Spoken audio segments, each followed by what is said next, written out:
The Mazda Rookies. How much chaos can there be, and how well am I driving this time compared to a couple of months ago when I drove this track last? Thanks very much for joining me, everyone. I did decide to qualify, and I qualified in P6. Now, what do you think? Is there going to be chaos in turn 1 or turn 2? Put your bets in, put it in the comments, let me know. And while you are clicking around on the YouTube interface, hit the like and subscribe button. It helps the channel out, and I'd love to have you on board on this journey into iRacing. I do weekly race recaps of my adventure in iRacing, and whether it's in the Mazda, the GT4s, or perhaps some dirt road and ovals in the future as well. I've been dabbling in those over the last couple of weeks too. Here is everything that happened so far. Nothing happened. We're still in P6, starting to go a little bit defensive here as we're going through this chicane. There can always be chaos in that one.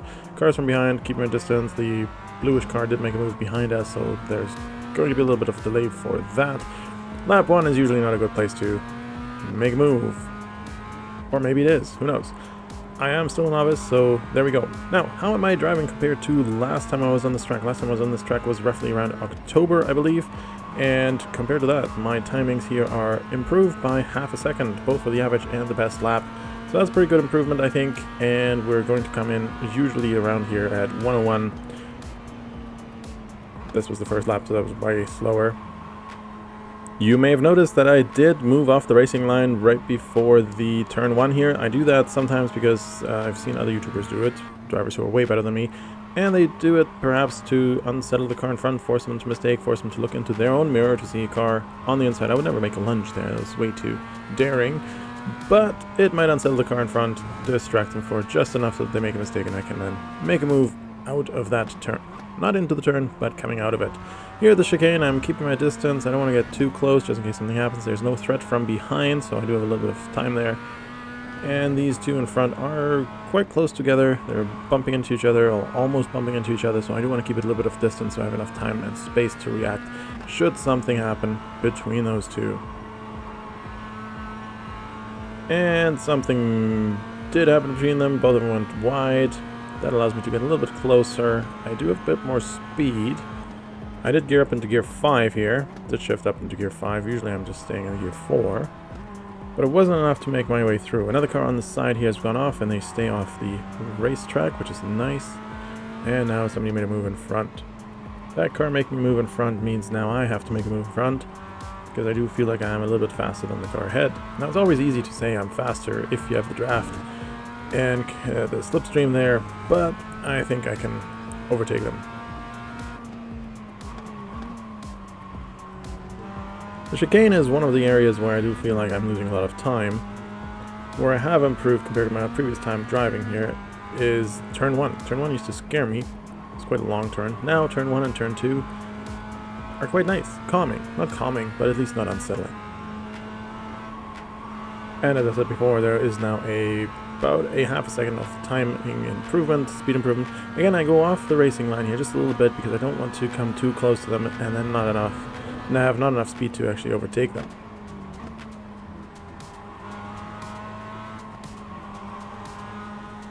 There we go, going on the inside, staying calm, staying collected here, consistent, and one of the advantages I have here compared to the other cars in front is that I don't brake on turn 2 on the left-hander. I don't quite have the right entry into turn 3 into the right-hander there, but it's a work in progress. Tires are starting to warm up, and I'm starting to get the hang of this track and the drivers around me. Everyone's doing really well, not much chaos in these races.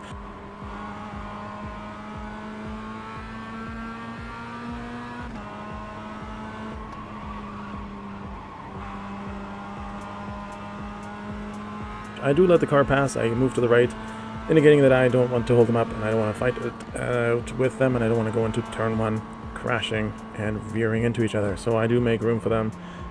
They say thank you and moving on. I feel like this car can pull me around a little bit as well. They are faster than me.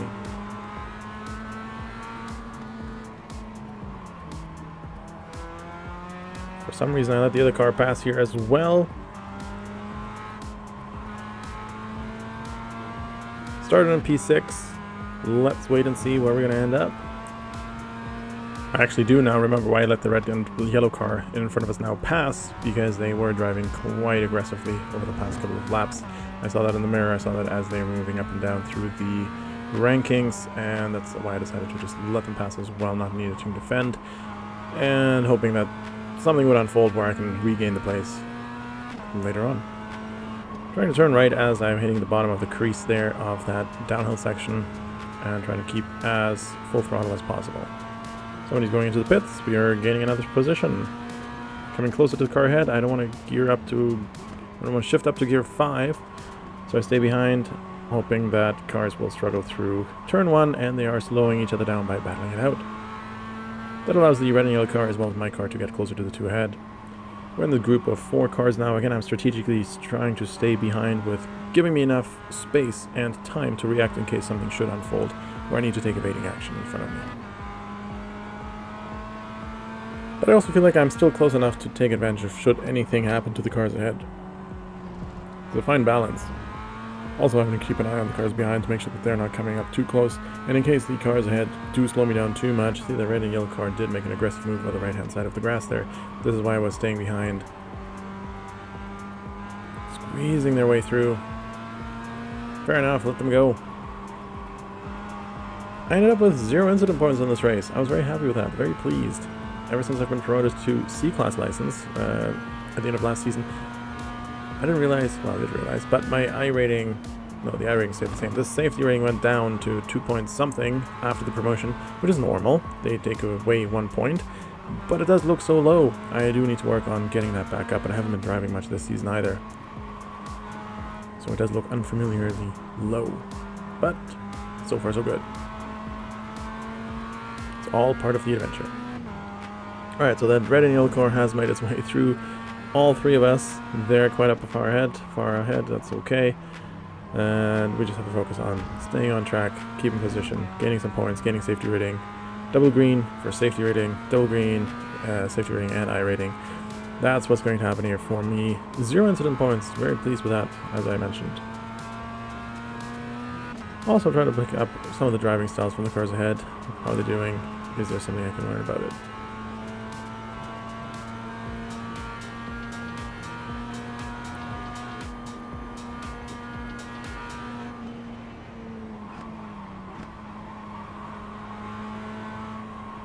There you go, turn 1 is going quite well, I find.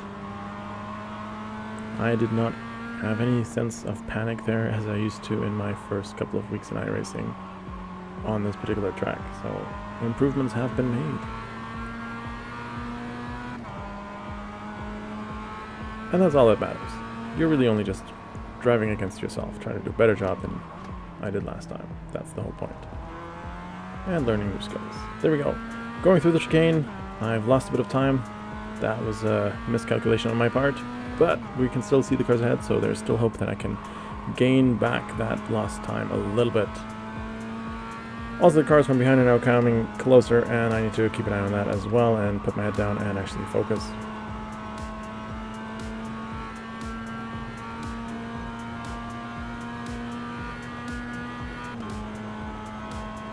Just at the edge of the slipstream to the cars in front. One car goes wide. Do I dare to squeeze through there myself? No. There's no opportunity just yet. I could go on the inside here, but that would then just compromise me and the other car for the next turn. I go a little bit left, wide, narrow on the left side. So that allows me to stay with them. There we go. They had their incident. I had enough time and enough space to safely outmaneuver them, and I've regained a couple of positions that I lost earlier. And I did not get an off track either for this.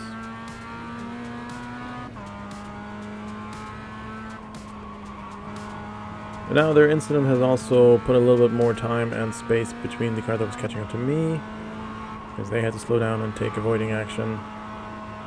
And that gives me a little bit more breathing room here coming down the straight. 2 minutes of the race left, 2 laps left to go. Now the name of the game is not messing things up, keeping the car on the track and making sure that everything goes as planned and goes smoothly for the rest of the last couple of laps here.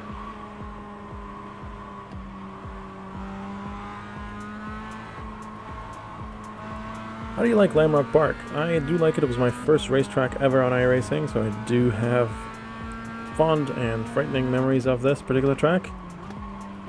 Let me know in the comments, what is your favorite track and car combo? I might give it a try. I've been dabbling with GT4s over the last season and this season again, trying to master the Porsche as much as I can before moving on to GT3s. Probably at the end of the year, that's sort of the goal. And then I started dirt racing, dirt oval, as well as regular oval. And then the Ford Spec Racer series is looking very interesting as well, trying to get the hang of how that car drives. What are you driving this season? Let me know in the comments, and if you haven't done so, click that subscribe button.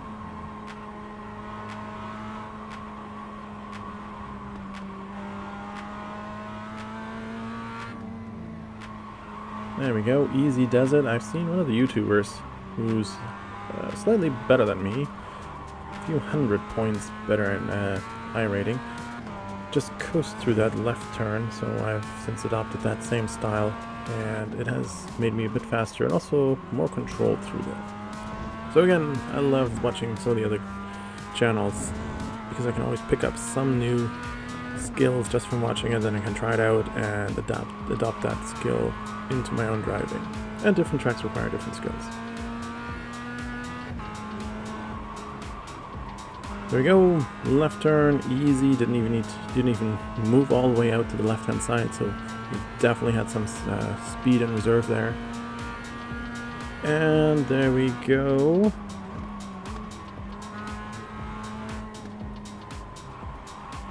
Safely does it. Pressure's on, not to mess things up now.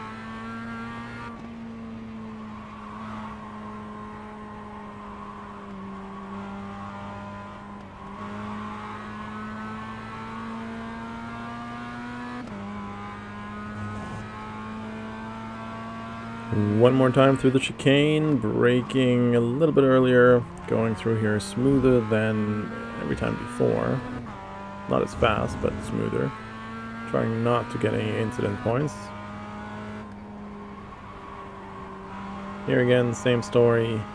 Didn't even drift all the way to the left hand side, so that was definitely taken below the speed that I usually take this in racing. Here, staying in the middle of the track, so this was incredibly safe to take that right hand turn. And we have the checkered flag here. Thank you very much for watching. It was great to have you on board. Let me know how you like Lamrock Park, how's your season going this year, and what are you driving? Thanks very much for watching. Have a great day, everyone. Bye bye.